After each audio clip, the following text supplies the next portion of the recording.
नीलम की सांसें फूल रही थी, पैरों के छाले दर्द से चीख रहे थे और हाथों में पकड़ा पुराना सूटकेस हर पल भारी होता जा रहा था। वह दिल्ली के एक बड़े रेलवे स्टेशन के प्लेटफॉर्म नंबर 5 की तरफ पागलों की तरह दौड़ रही थी। उसे अपनी माँ के पास गांव पहुंचना था, जो अस्पताल में जिंदगी और मौत की जंग लड़ रही थी। नीलम ने अपनी पाई पाई जोड़कर रात दिन सिलाई का काम करके माँ के इलाज के लिए 50,000 रुपये इकट्ठा किए थे, जो उसके थैले में बहुत संभाल कर रखे हुए थे। लेकिन किस्मत को कुछ और ही मंजूर था। जैसे ही वह हाँफती हुई प्लेटफॉर्म पर पहुंची, उसने देखा कि उसकी ट्रेन श्रमजीवी एक्सप्रेस धीरे धीरे रफ्तार पकड़ रही थी। नीलम चीखी, रुको, कोई ट्रेन रोको। वह पूरी ताकत से दौड़ती हुई चलती ट्रेन के डिब्बे का हैंडल पकड़ने की कोशिश करने लगी, लेकिन तभी एक कुली ने उसका हाथ पकड़कर पीछे खींच लिया और डांटते हुए कहा, पागल हो गई हो लड़की, जान जाएगी तुम्हारी। नीलम वही प्लेटफॉर्म के ठंडे फर्श पर घुटनों के बल बैठ गई। उसकी आंखों के सामने अंधेरा छा गया। ट्रेन उसकी नज़रों से ओझल हो चुकी थी। उसकी माँ का इलाज, उसकी आखिरी उम्मीद, सब कुछ उस छूटती हुई ट्रेन के साथ छूट गया था। नीलम ने अपने चेहरे को घुटनों में छुपा लिया और फूट फूट कर रोने लगी। रात के 11 बज रहे थे। स्टेशन पर भीड़ धीरे धीरे कम हो रही थी, लेकिन कोई भी उस गरीब बेबस लड़की के आंसू देखने के लिए नहीं रुक रहा था। तभी कुछ दूरी पर खड़े एक नौजवान की नज़र नीलम पर पड़ी।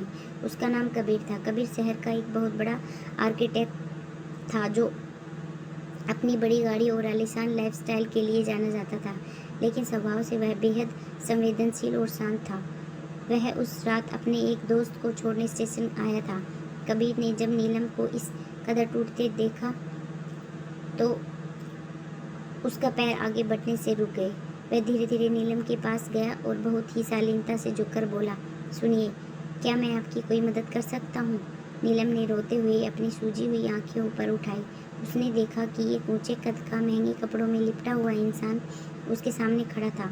नीलम ने डरते और हिचकिचाते हुए कहा, मेरी मेरी माँ अस्पताल में है, मेरी ट्रेन छूट गई है, अब अगली ट्रेन कल सुबह है, तब तक बहुत देर हो जाएगी। कबीर ने नीलम की आंखों में वो खौफ और बेबसी देखी जिसने उसके दिल को झकझोर कर रख दिया।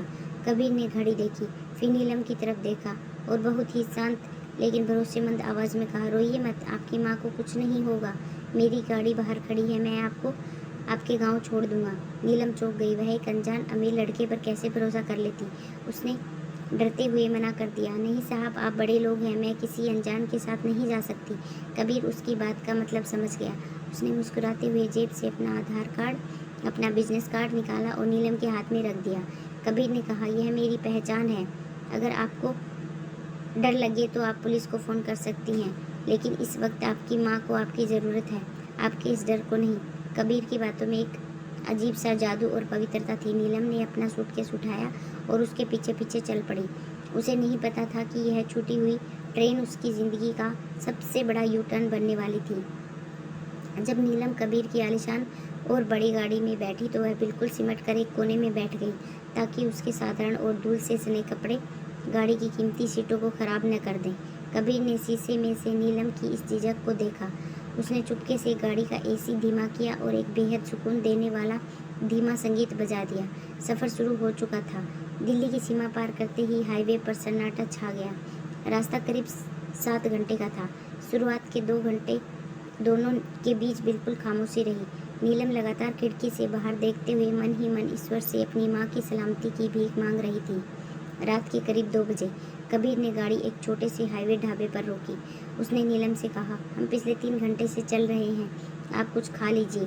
नीलम ने धीरे से कहा, मुझे भूख नहीं है साहब। कबीर समझ गया कि नीलम के पास शायद पैसे नहीं हैं, यह वह संकोच कर रही है। कबीर खुद उतरा और 2 थाली सादा खाना और 2 कप गरम चाय ले आया। उसने एक थाली नीलम के आगे बढ़ाई और हक से कहा, अगर आप खाना नहीं खाएंगी तो गांव पहुंचकर माँ की देखभाल कैसे करेंगी? बीमार पड़ने के लिए आपका स्वस्थ रहना जरूरी है। कबीर की इस डांट में एक अपनेपन का एहसास था। नीलम की आंखों में फिर से आंसू आ गए। उसने सालों बाद किसी अनजान इंसान में इतनी फिक्र देखी थी।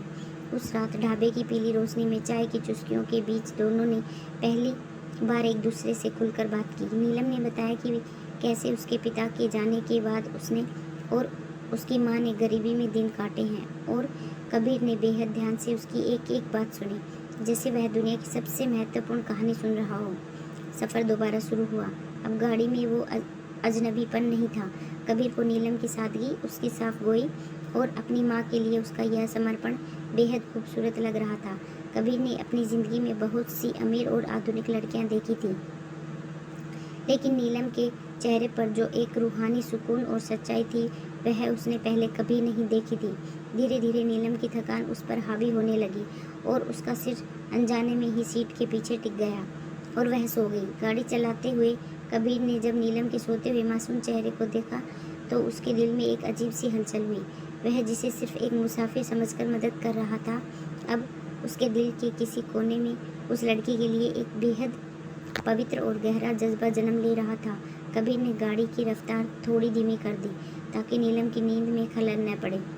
सुबह के ठीक 6 बजे सूरज की पहली किरण के साथ कबीर की गाड़ी नीलम के गांव में सरकारी अस्पताल के सामने आकर रुकी। नीलम झटके से जागी और गाड़ी से उतरकर सीधे अंदर भागी।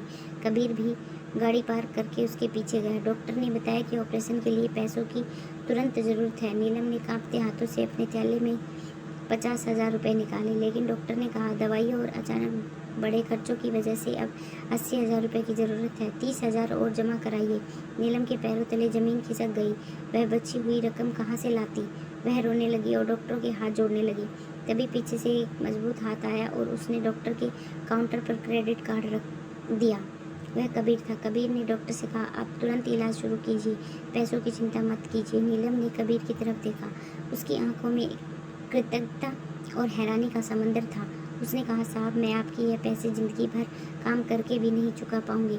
कबीर ने उसके आंसू पोंछे। पहली बार उसने नीलम को छुआ था और उस छुअन ने दोनों के दिलों में बिजली सी दौड़ा दी। कबीर ने कहा, मैंने यह पैसे चुकाने के लिए नहीं दिए हैं नीलम, तुम्हारी माँ मेरी माँ भी के जैसी है। ऑपरेशन सफल रहा।